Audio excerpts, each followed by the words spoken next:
to our Crazy Life Scotland.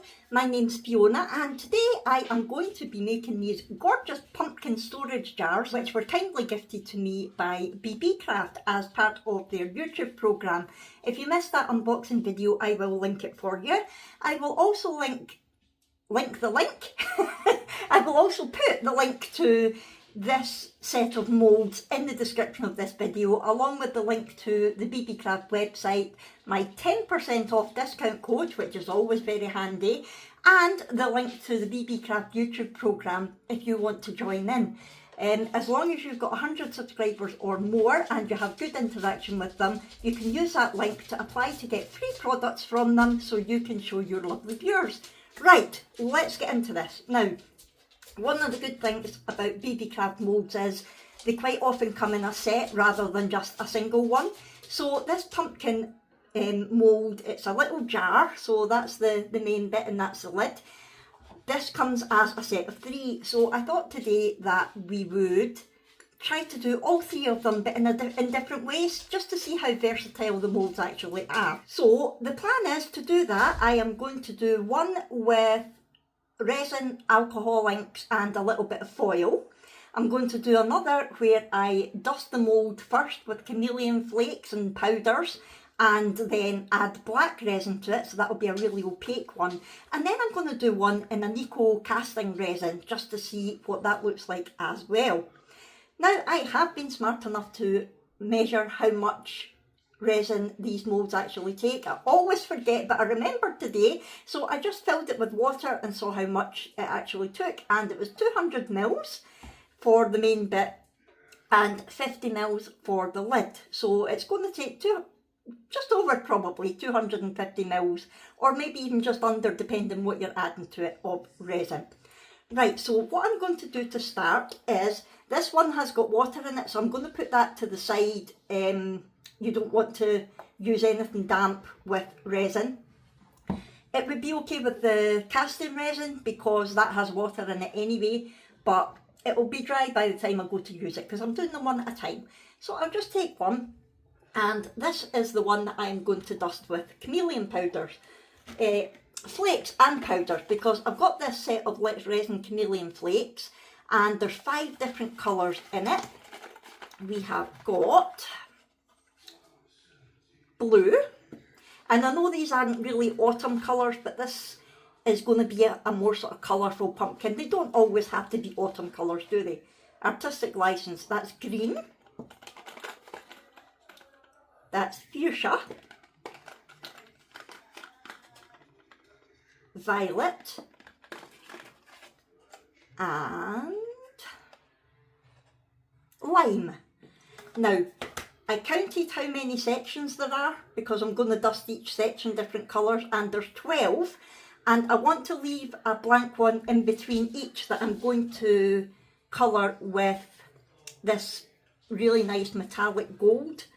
So I basically need 6 colours. There's only 5 there, so I've taken one of the chameleon powders from Let's Resin, and that's the gold one. So I've got 6 different colours plus this gold, and I'm going to turn my mould outside in.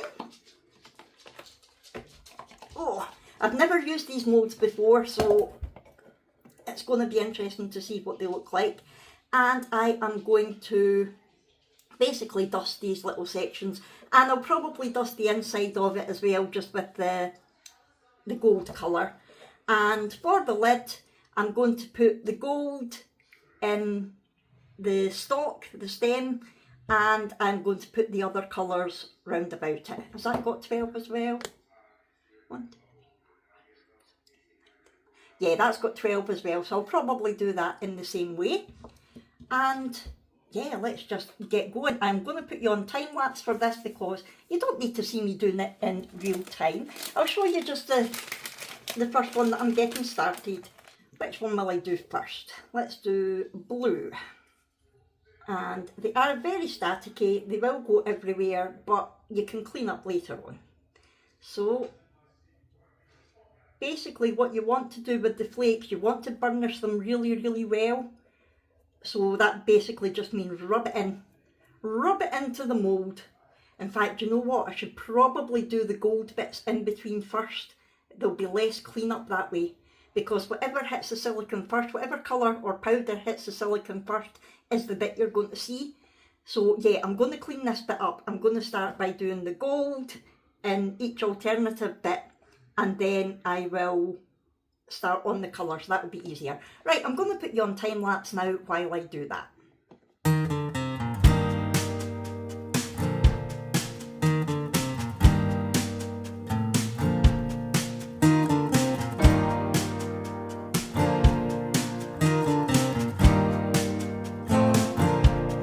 Open up the window,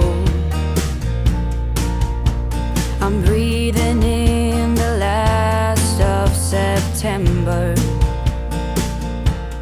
I can feel the wind blow, and the late summer sky is like a dying ember. Everything is turning into gold. When the autumn leaves are playing chase, it puts a smile up on my face. They leave their branches one by one and whirl around there just for... That was a very messy job. That metallic gold is gorgeous, but it goes everywhere. So you might have seen that I did all of the sections with the chameleon flakes and powder. I have to say, a lot of people love the chameleon flakes, but I think you get much better coverage with the powder. Does anybody else think that? Is it only me? I did the whole of the inside with the gold, and then I went back over the whole thing with the gold because I'm going to pour black resin in here, and if any of the spots with the flakes had been missed, I didn't want it to just show up black. So I thought if I go over it with the gold, it will fill in any blank spots. I'm hoping it doesn't change the colour of the chameleon flakes, but we'll find out.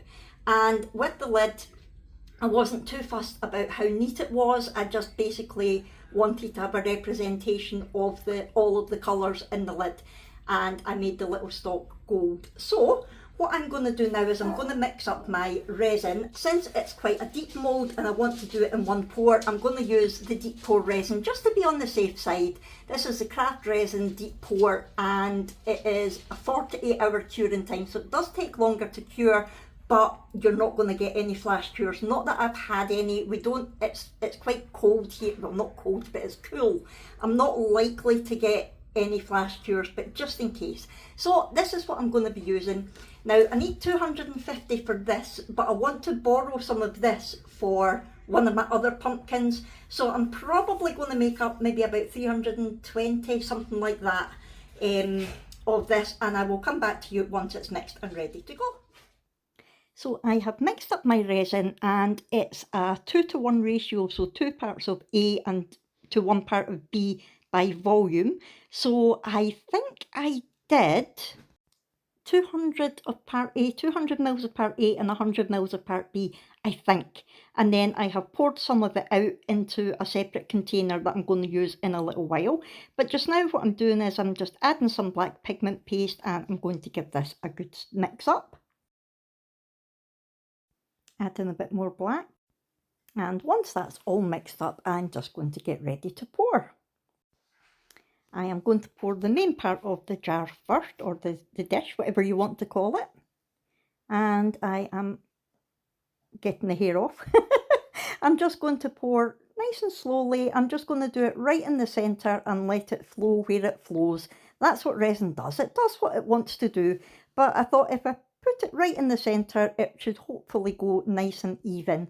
So I'm going to pour a small amount, and then I'm going to give it a little dunt just to help to raise any air bubbles up to the surface. I'm giving it a bit of a squeeze there to make sure that the resin gets into all of the little grooves in between the little pumpkin segments, and just giving it a little roll about. I don't want to dislodge the mica powder too much, but I like to do that just to be on the safe side. And then I'm going back in with some more of the resin. At this point, I've got no clue whether I have actually mixed up enough resin or not. Place your bets now. So I'm just going to carry on pouring this, and then once it's almost full, I should stop. There we go. and give it a very careful squeeze because it is pretty full and we don't want to have any disasters. So just giving it a bit of a squeeze to make sure that it's all in all of the areas. Now we're moving on to the lid. And I am going to pour into the stem or stalk, whatever you call it, first. And then again, I'm going to give it a little dump to help the air bubbles rise, and a little squeeze to make sure it's in all of the areas, and just a little squish about. Now at this point, I want to make sure that the resin gets right into all of the groove underneath, like the little lip at the bottom of the lid it will be. Just to try to help to reduce any bubbles. And then once I've done that, I'm just going to fill the rest of the lid up very carefully. And for the first time in forever, I have actually poured the perfect amount of resin, or I've made the perfect amount. That never happens to me. Look, there's a tiny little bit left, and I think, well, I'll probably be able to fit that into the main part of the jar. Let's have a look. But I make sure that I squeeze the lid a bit, again, just to make sure that it's in all of the areas. And you do see some of that gold mica moving into the black. I'm hoping that's not going to be an issue, but we'll see once we unmould it. And what's left, there's space in the pumpkin, in the main part of the pumpkin. And yeah, perfect amount. Woohoo! And I'm ready to put this aside to let it cure. That's that pumpkin number 1 done. Now I have the separate pot of resin that I poured before adding the black, and pumpkin mould number 2. Now what I'm going to do is I'm going to add some gold foil and some rose gold foil to this clear resin, just so that I can pour a small amount into both the lid and the main part of the jar. So I am struggling here trying to open the packet with the rose gold foil in it. Not easy with sticky gloves. And then I am using my tweezers to try to take some out. The struggle is real. Working with foil and sticky gloves is not an easy task. And I don't want to put too much in, so it's trying to get a balance. Right, so I'm going to speed this bit up for you.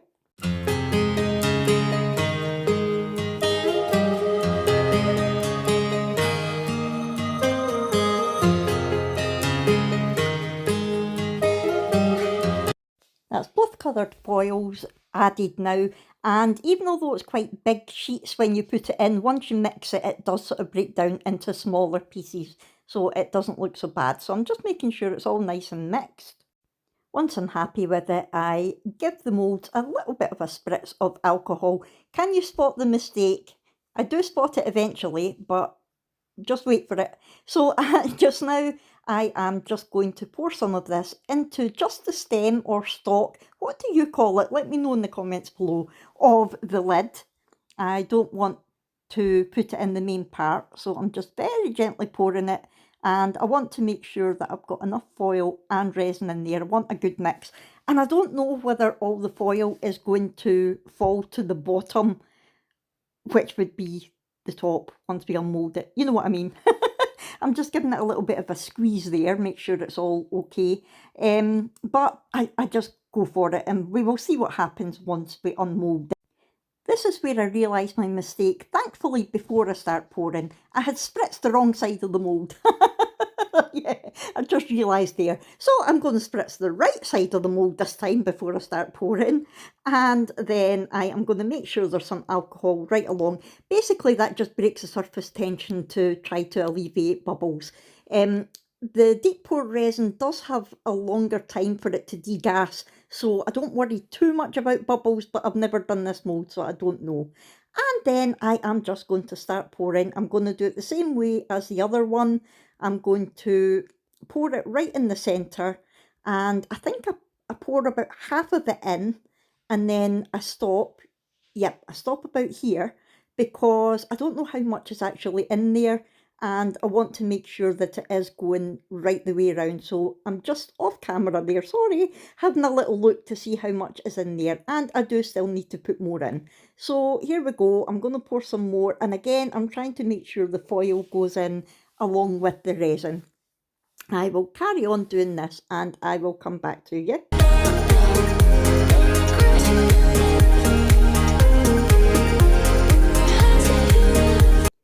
Now I'm happy with the amount that I've put in there, and I've still got loads of resin left, but you will see I've left some foil flakes on the top of the mould there, which is going to be the base once we unmould it, and I did that deliberately, so I'm hoping that it stays there while it cures. So I've just now got another little mould, which is a little reindeer mould, and I love this mould, so I'm just going to fill that up with the rest of the clear resin with the foil in it. And I was given another little spritz with alcohol, and here we go, pouring it in. And when I do this, I like to give it a little squish and a squeeze as we go to make sure it all gets into his antlers and his nose and all the little nooks and crannies. Give it a final little squish and squeeze. I actually forgot to do it as I was pouring, so it's a little bit dangerous here because it's rather full, but I want to do it because when you squeeze it, it helps all of the resin to flow into those bits, and I'm hoping that it squeezes some foil into his antlers and his little arms and ears and things as well. And I'm concentrating under the chin because it does get bubbly under there. So yeah, we will see how that goes, and I've got pretty much the perfect amount of resin. Again, I couldn't have done that if I'd tried. There's a small amount of resin left, and I think, what do I do with it? I just pour it into the main part of the pumpkin again. And that is that. These will now be put aside, ready to cure. Good morning. It is now 24 hours later, and although the deep pour resin that we've been using can't be unmoulded, oh, I saw a hair there, can't be unmoulded for 48 hours, it will be cured enough in here for me to go on and pour the rest of it. So that's what I'm going to do now. And I'm glad to see some of the foil has stayed on the bottom. I wanted that so that when you look in the jar you can see some of the foil there. So I'm happy about that. Now what I'm going to try with this, and I don't know how it's going to go because I've only done it once years ago and I can't remember how it turned out. I'm going to try using a split cup. And so it's going to be like a dirty pour type thing, and I want this one to be translucent so we can put lights inside it if we want. So what I'm going to do, I have made up 210 mils of the deep pour resin, 140 of part A and 70 of part B because it's a 2-to-1 ratio, and I spot a hair. Oh, hairs everywhere. So what I'm going to do, I'm going to pour some of this into each of these little sections, and then I'm going to put some colour in them. It's easier than putting it into other containers and then mixing it and then putting it in. Or at least, in theory it is. It might not be in practice. So I'm just going to roughly split it, I don't know. I'm going to eyeball it. Right, that will do just now, so I can fill it up again once this runs out. So, I've just got sort of autumnal colours in alcohol inks here. So I'm going to leave the two end ones clear with just a touch of something. But in one of them, I've got this purplish red alcohol ink. We'll see how this goes. Like I say, I don't want a lot because I want it to be translucent. So just give this a bit of a stir and see how it, oh, it's not easy to mix it in here, but it doesn't matter if it's not 100% mixed. Oh, I think I put too much in there. That might be a bit too opaque. Be careful with the next lot, Fiona. So that's a red one. I was going to do green, but I think I'll do oranges. I've just realised that's a pigment, not alcohol ink, which is why it's gone opaque. That was silly. Never mind, we need to go with it now. Oh dear. Right, I'm going to try this ginger. I don't know if it's orange or browny, so let's have a look. Oh, it looks quite brown. This is alcohol ink, so it will be more opaque. Quite browny, isn't it? No, that's not bad actually. That's quite a nice autumnal colour. I might just leave it at that since the other one is so dark. I was actually going to mix different colours, but I quite like that. I like those together. I don't know if that's too red. Will I put a bit of yellow in there to make it more orangey? Here's a chrome yellow. I'll just put one wee spot in to see. Probably won't make any difference because it's a pigment. What a numpty. I'm a numpty. Daughter's in the kitchen. I'm surprised she hadn't agreed with me. My daughter. And my husband, to be fair. That might be a wee bit more orange.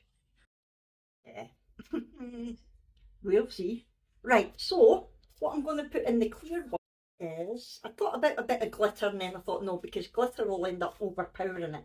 So, look at my gloves. I am going to do a bit, in one of them, I'm going to do this Starry Sky in coloured gold. Now this just gives it a nice gold sparkle, or it should. So I'll do this in the one beside the red, I think. You don't want too much because it does overpower it. That's quite nice. Yeah, that's enough. I don't want more than that. Just gives it that hint of colour and a little bit of sparkle, because we all need sparkle in our life. And in the end one, I'm going to put the Starry Sky green.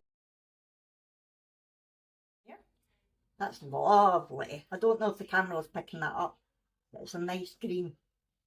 Green sparkle shimmer. It's more a shimmer, I would say, than a sparkle.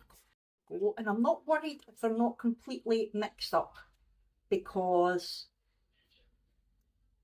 it's, when you're doing a pour like this, it's not supposed to be perfect anyway. Right, I'm going to give it a wee scoosh of alcohol. There are quite a few bubbles in there, and I'm going to give that a wee scoosh as well. But let's have a look at how this goes. It could be a disaster, folks. With my hands, you never know. So what I'm going to do is, I'm just going to pour it all together in a sort of circular motion. That red, I think, is going to totally take over. It's definitely going to be very red. This next lot, I don't think I'll put any red in it. I think I might just put, in fact, I'll put a touch of red alcohol ink. Actually, there's still a bit of pigment in the bottom of that, so maybe once I give it a stir, it won't need any more colour at all. I'm hoping we've got enough. I did 40 mils less than it takes because we had already poured some in yesterday with the foil, but maybe I've not made enough. We'll find out. Yeah, I think that's going to be red enough with the pigment that was left in there. I'm not going to add anything to that.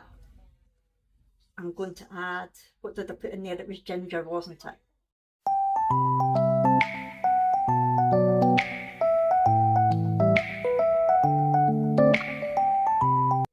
What I'm going to do is I am going to pour this into the lid first, and that way if I do need to make up more, I can just pour it in clear, and that will dilute some of that red down as well. So, can you see the shimmer in that? Oh, that's so nice. And I like how you're seeing the separate colours. I don't know if the camera's picking it up or not, but I'm definitely seeing the separate colours, which is nice. I just want to make sure that it's right in at all of the edges without getting my gloves in the way. I've run out of my small gloves. There we go. And what's left is going in here. I might just have enough. I'll give it a wee squeeze and see. I don't want to squeeze it too much because I don't want to dislodge the foil one at the bottom. Oh, I don't think I am, but I'm going to be popping something else in, so it might take up space. All I'm doing here is scraping out as much as I can of the resin. The one thing with these split cups, they're not easy to clean. I see a little bubble. Pop the bubble. Oh, come on, pop. There we go.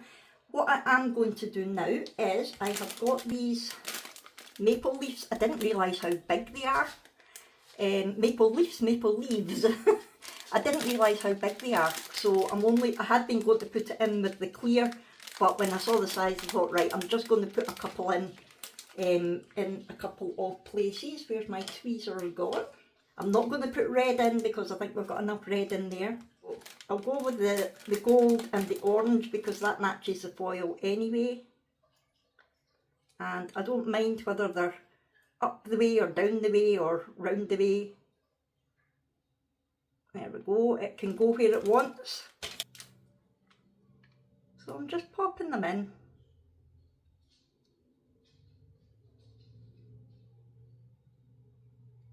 Let them do their own thing. They'll probably sink right to the bottom, which is fine. I'm only going to put a few in, I think. I don't want them to overpower. Right, I'll put a few in the sides like that. And then I'm going to take a gold one and just put that on the very bottom. Hopefully that will get nice and covered. Now I've got another project on the go that needs deep pour anyway, so I might pour that today and just top this up with a tiny little bit of clear. And then that's everything that we need to do for this pumpkin. And I will come back to, I'll put this aside to cure, and then I will come back to you to do the third and final pumpkin. Tidying up, and this happened. I have just tipped the lid all over the place. Our third and final pumpkin, I am going to be using Aquacast, which is an eco resin. It's a powder that you mix with water. I've never used Aquacast before, but I have used the J. Dixon Resin Crate and the Timu's own drip version of Resin Crate, and I really liked using them. So when I was looking for the best deal when I ran out, Aquacast was definitely the best deal. I got this on Amazon and it's a 3 kilogram pack. I can't remember how much it was. I'll pop it on the screen for you. I'm not associated or affiliated or anything with this, it's just telling you what I'm using.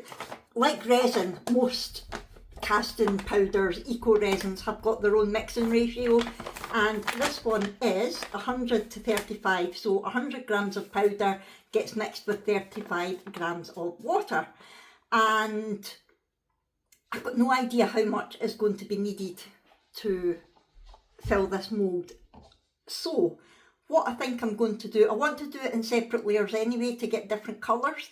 So I think I'm just going to do the 100 to 35 first to see how much it's going to actually make, because like I say, I've never used it. And then I can take it from there, because the first layer that I'm going to pour, I want just to be the plain colour. I don't know how white this turns out. Most casting powders do turn out white, but I don't know how white this one's going to go. So let's have a look and see.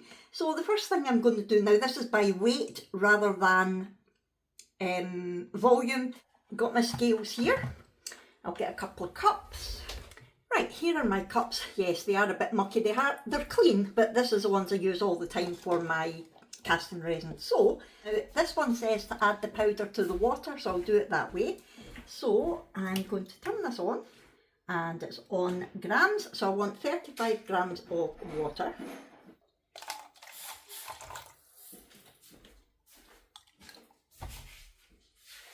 Perfect. And then I'm going to measure 100 grams of the Aquacast. This doesn't come with a scoop, so I'm just going to use a scoop. Now you'll notice I'm not wearing gloves. This is non-toxic. Oh, what a mess. How am I going to see my dial now? This is non-toxic, so I'm not worried about gloves. I can't see. 94, I think that says. There we go. Yeah, so I don't worry about gloves using this. You can if you want. I've never had an issue with it. This out the way. I don't know what the working time is with this. You can unmould it within 60 to 90 minutes, but I don't know what the working time is, so it usually is quite quick. It does start to cure quite quickly or set, so you need to be relatively quick. So the direction says to add water while stirring, so I'll just add it in small amounts and give it a stir. Usually once you've used these a few times, you kind of get to know them and you can do it your own way, but because it's the first time I've used it, I'm just going to do it the way that the packet says. And you want to mix it until it's as smooth as possible, but you don't want to mix it too long because it will start to harden up on you, and we don't want that. Right, I don't think I've got any lumps. I think I'm ready to go. So what I'm going to do, I'm going to pour just a small amount in the lid. Now the lid is just going to be a mix of all the colours, so I just want to put a tiny wee bit in. I'll put a little bit over there and let it do its thing. And then I'm going to pour it. Oh my goodness, it's thick. Oh my goodness.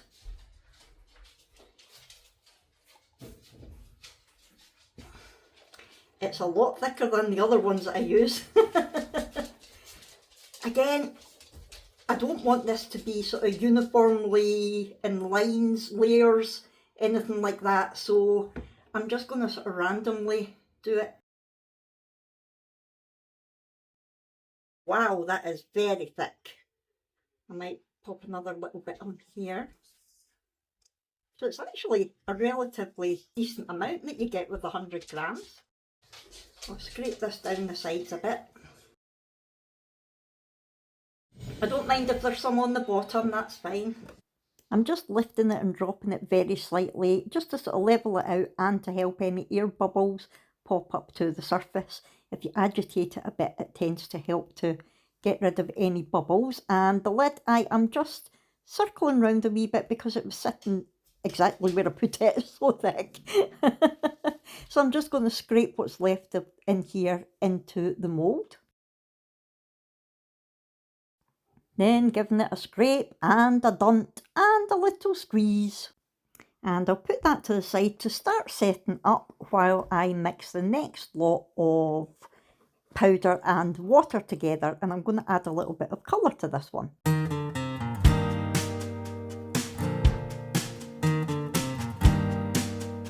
The pigments I'm using to colour this actually came with the resin crete that I got originally. But I believe from what I read on the packet, you can use any water-based pigment with this, including acrylic paints. But I had this, so I just went with it. Because you don't have much time to work with this type of resin, I decided to add the colour to the water before actually mixing the powder in. And I thought it would be easier that way rather than mixing it, then being against the clock when I was adding the colour. So I added the yellow to the water, started adding the powder and thought it's nowhere near enough. So I got the little bottle out and added some more, and I basically just keep doing this until it's all mixed up.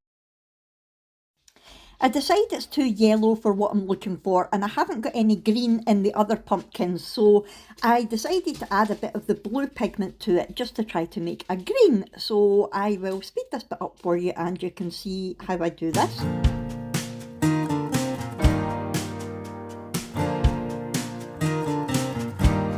When I'm happy with the colour, I bring the lid over and I want to pour a little bit of this into the stem. Since it's green, I thought that would be the most appropriate thing to do, but I put a wee bit along the edge of the top as well, and then I give it a little dunt and a little move about, and then I basically just put it to the side. You can see there that the white is still relatively runny. It has ran into the stock a wee bit, but I'm quite happy with that.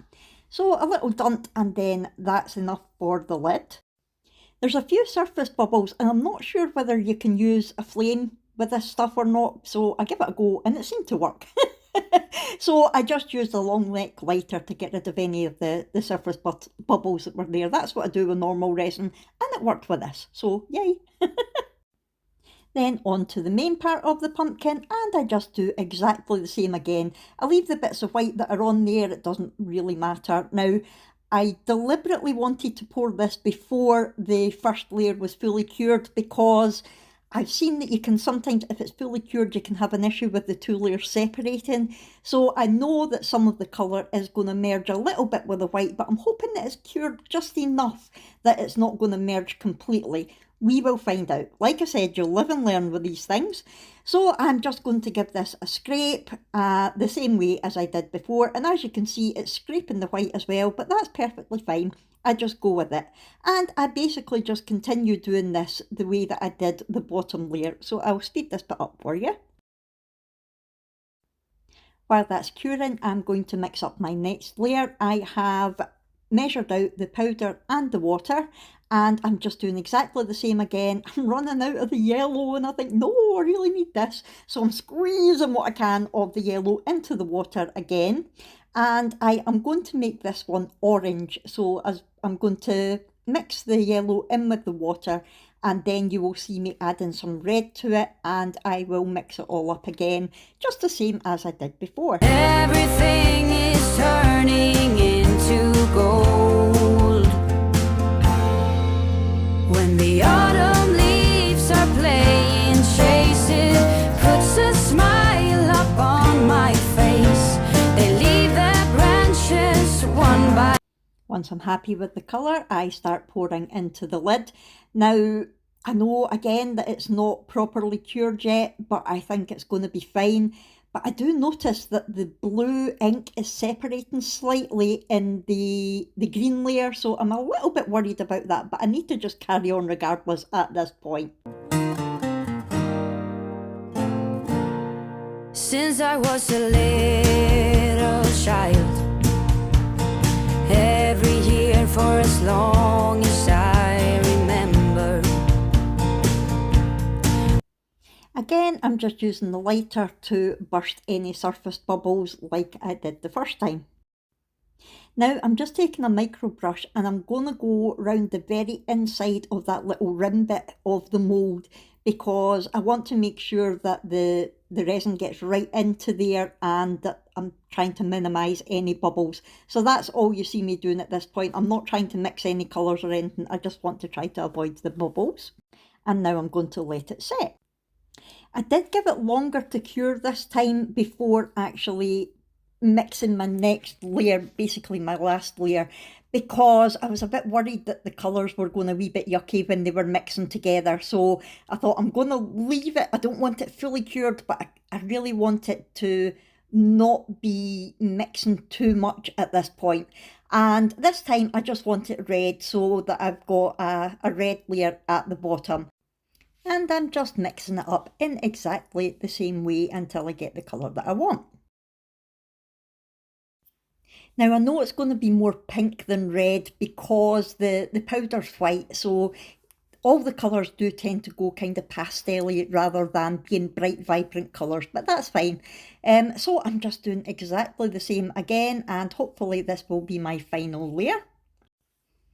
And it was. I ended up actually having some spare. So all in all, I reckon this took maybe about 350 grams of the Aquacast powder.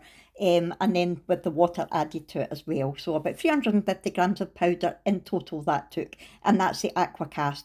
Because I still got some left over from that last 100 grams. So I grab another mould and I decide just to make a nice little Christmas pocket hug with what is left. And I managed to get 1.5 bears out of what was left, which is pretty good going. And just like that, the third pumpkin is complete. I'm just going to leave it alone now, let it cure, and I will come back to you once it's ready to unmould. Right, it is a couple of hours later, so what I want to do, obviously the other pumpkins won't be ready to demould yet because it's the deep pour that I've used, so it'll be a couple of days for them. The first one will be ready tomorrow, but I'll just wait and do them all together. But I want to unmould this first because this does take a good 24 hours to properly dry out. So if I take it out the mould and let it dry out, then all three will be ready around the same time. So let's do our little teddy first. I'm going to leave this one in because there's still space to add some more in. Let's have a look. That is so cute. So I'll obviously let it dry out, seal it all, and then I might add some little Christmas embellishments and make it a Christmas pocket hug. Very cute. Right, let's now do the lid. Now I want to be careful because I don't know if it's still a little bit damp. It's easy to break delicate bits like the stem, so I want to be careful. I wonder if it will be easier to do it this way. So I think the colours of this are going to end up being more Halloween than autumn because, oh, that sounded like a break, because of the difficulties that I had with the colouring. But we'll see, we'll see. And just very carefully, I don't want to break the stem, and I didn't. Wow, that's unusual, isn't it? Not really the look that I was going for, but it's fine. I mean, it's all of the colours pretty much. Although the red, which has turned out pink, but that happens with eco resin, because it's a white resin, it does make it very pale. But yeah, it's fine. It's unusual, isn't it? So I'll let that dry. Now, as you can see, I have cleaned the majority of the outside of the mould now, and if you don't already know, you can keep all your little bits and pieces of overpour and any cured eco resin, just keep, and you can use them in future projects. So let's very gently do this. Oh, I think I see big bubbles. Not good, not good. Let's have a look and see. Now remember, this is my first time using the Aquacast. I did hope to have time to practice with it before doing this, but I didn't. So let's just see what happens now. I'm a bit scared to pull this just in case it's weak. Yeah, you can see, oh, big cracks where the layer, that last layer is. And I think it's because I did let the second last layer cure a wee bit before adding the next one, because of the difficulties I was getting with the colour. This is maybe too adventurous a mould for the Aquacast, I'm not sure. Let's just see what happens. If it's a disaster, it's a disaster.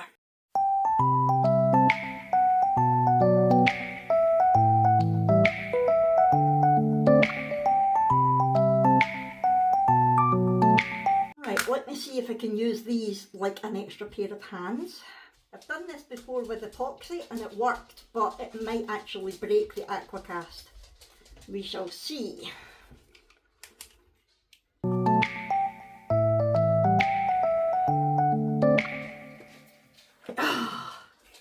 Right.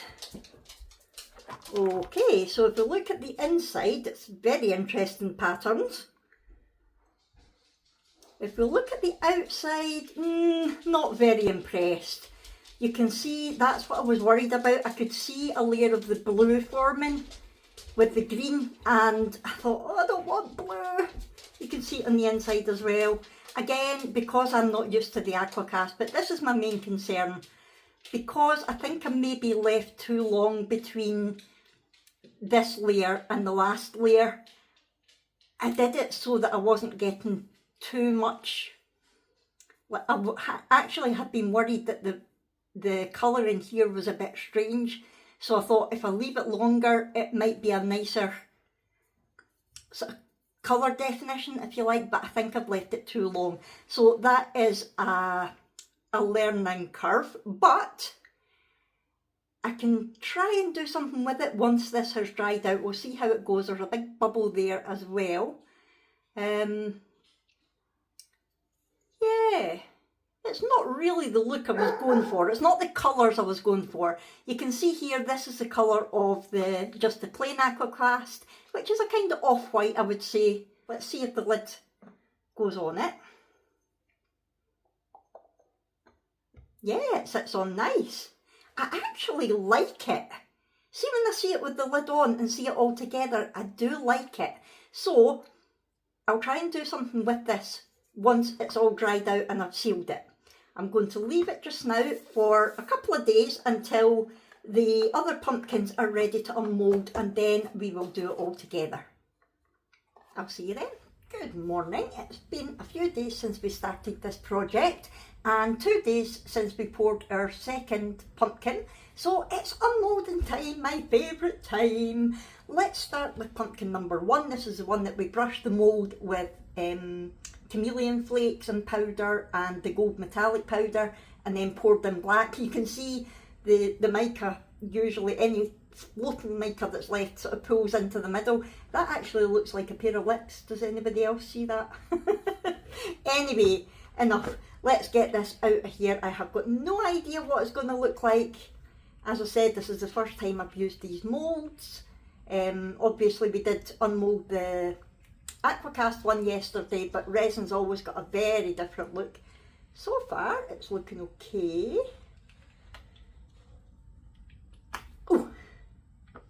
Oh, see, the gold has kind of overtaken the chameleon a bit, but to be honest, that's maybe actually the gold chameleon powder that I'm seeing there, and I quite like it. It's got that sort of antique feel.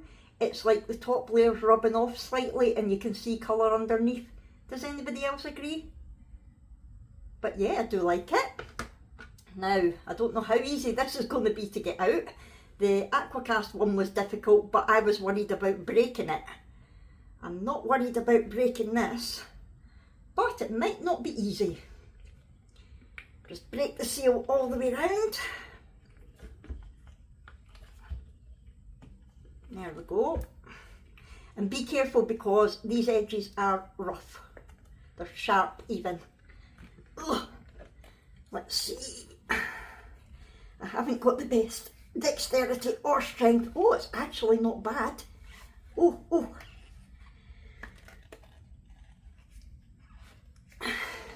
I thought I was getting it.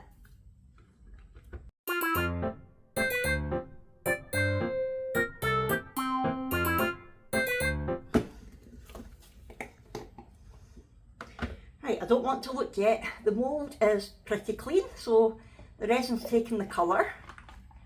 Always turn your moulds back the right way as soon as you can. There we go, the mould's gone back to normal. Let's have a look. This is it from the bottom. And let's have a look from the sides.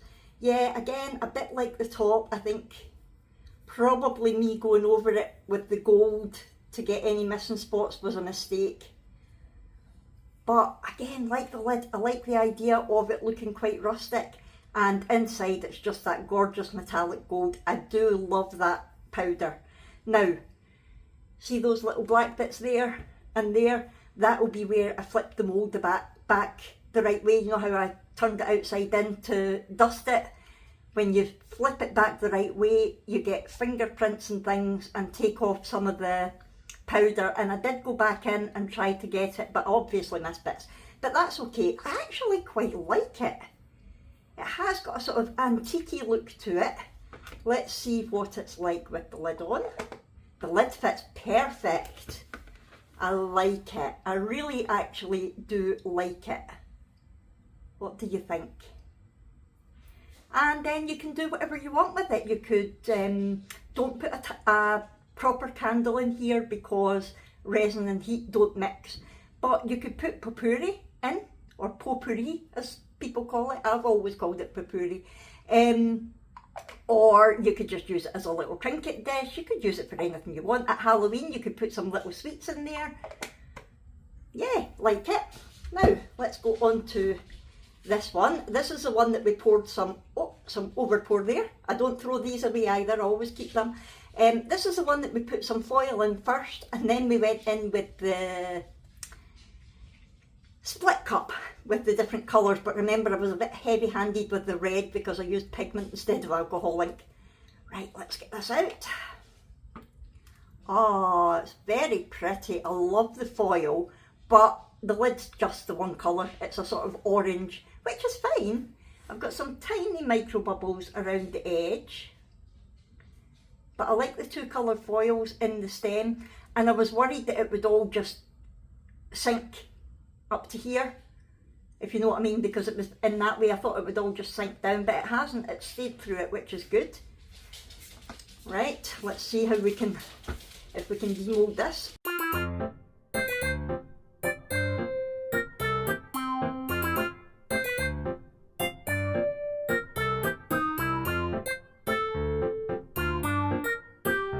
Right, let's have a look. So we know what it looks like on the bottom. I did go back in with some clear resin because I didn't have quite enough, if you remember. So there is a maple leaf in there, but we can't see it. The red has definitely taken over. I can see the gold shimmer there from the, what was that called? The sky thing, the shimmer stuff that I put in. There is another leaf.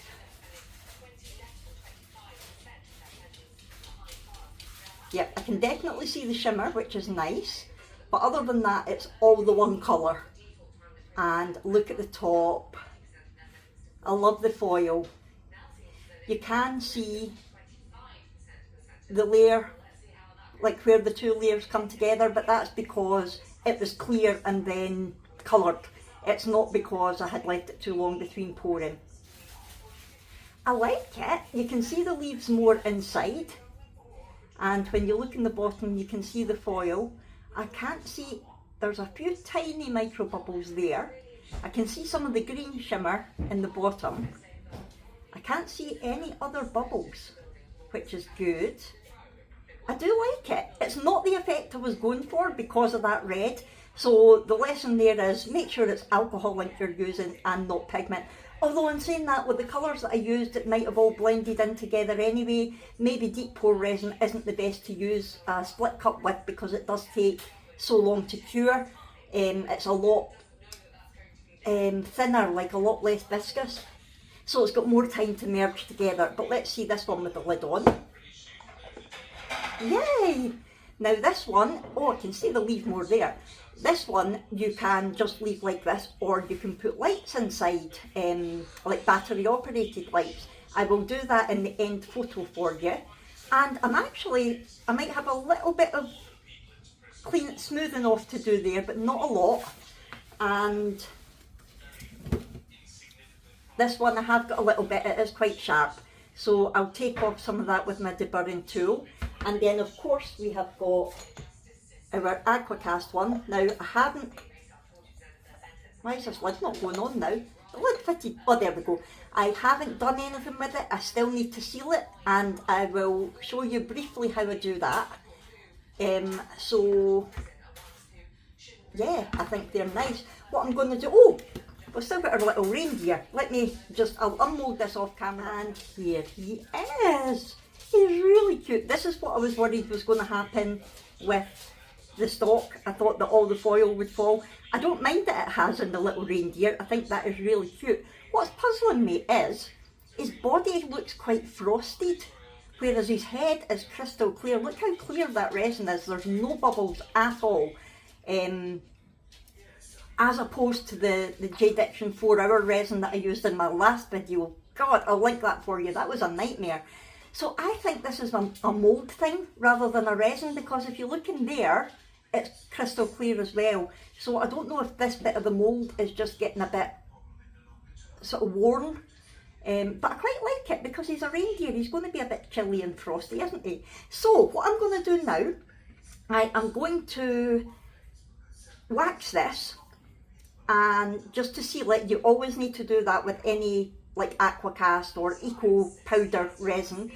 And I am going to pop some lights in here. I'm going to do some finishing touches to him. I'm going to try to do something with this, and I could sand it down and go down that road, but that isn't me. I've not got the patience for that. Come back to you, show you what I've done, and then we'll have some glamour photos. Right, I will now show you briefly how to wax or seal your eco resin. I'm just using the wax that came with the J-Diction kit that I got, and I like to use some sort of sponge to put it on. It saves getting streaks. You can use your finger, you can use a brush, anything you want, and you just take a little tiny bit and you simply brush it on. It is as simple as that. Just make sure that you get into all the little corners, all the little areas. Make sure that it's all properly sealed, especially where you've got a join there, like at the stem. And that is basically all that I do for all of it. You can actually see the colour changing slightly where the wax is wet. You do need to let it dry once you've done it, but that is as simple as it is.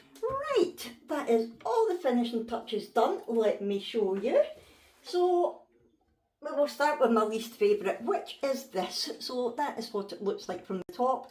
As you can see, I've added some diamantes around there because what I did to try to take away the crack around the bottom was I put a diamante chain round it, which was a good idea, but I put it along the crack line and the crack isn't straight, so it means that that isn't straight either.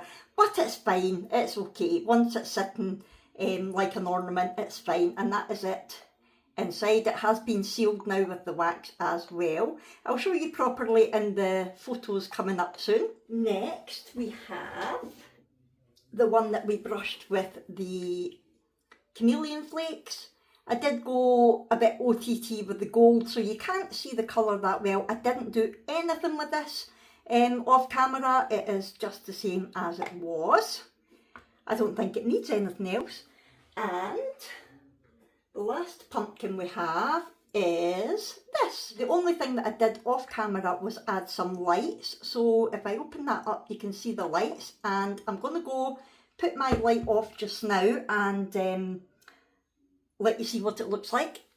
It is daylight outside, so you're not getting the full effect, but you can see the lights through there. And then that is what it's like from the side. So you don't need to put lights in it, it's just an option. And you can see the leaves a lot more when the light's on it as well, which I like, and that's it from the bottom. And I'll quickly show you my little reindeer and bear pocket hug extras. So here is little reindeer. So I've gave him some eyes and I've coloured in a wee red nose because he's Rudolph, and his lips, and the spots on his head I've circled in red and filled in with a sort of bronze marker. And then I have given him a little Christmas wreath nail art sort of tie type thing, and I have put some nail stickers on his little feet. One says Christmas and one is a snowflake. So that is the final deer, and I think he's very cute. I do like him. Those eyes are actually fishing lure that I got from Temu, and they're just brilliant. They're so adaptable, you can just stick them onto anything. And finally we have the little pocket hug. He's slightly too big for the card, but he's fine. So I just put a little ho-ho there. Do you think I should put an extra ho? I didn't want to crowd it, and it just said ho-ho on the nail sticker thing, but there is another ho-ho, so I can take off a ho and add a ho. That sounds so wrong, but you know what I mean. Do you think I should put ho-ho-ho or just leave it? I've gave him a little holly and berry bow tie, and I've just used little snowflakes for his ears and his eyes, and then a little star for his nose. What do you think? So that is it. I will show you the glamour shots after this, but what do you think? I think it's a brilliant mould. It is so easy to use, very versatile as we've seen. You can do so much with it. And you could make one for Halloween that's very scary. And you could, it's entirely up to you. You could even do a Christmas one. I may do a Christmas one. There's nothing to say you can't have pumpkins at Christmas, is there? So let me know in the comments below. Thank you again to Beebeecraft for gifting me this set of 3 moulds. I hope you've enjoyed this and found it useful. If so, please do hit that thumbs up button and help my little channel to grow. And like I said, talk to me in the comments below. Please do subscribe if you haven't already. Thank you so much for watching, and I will see you in our next one. Thanks everyone. Bye. Open up the window. I'm breathing in the last of September. I can feel the wind blow, and the late summer sky is like a giant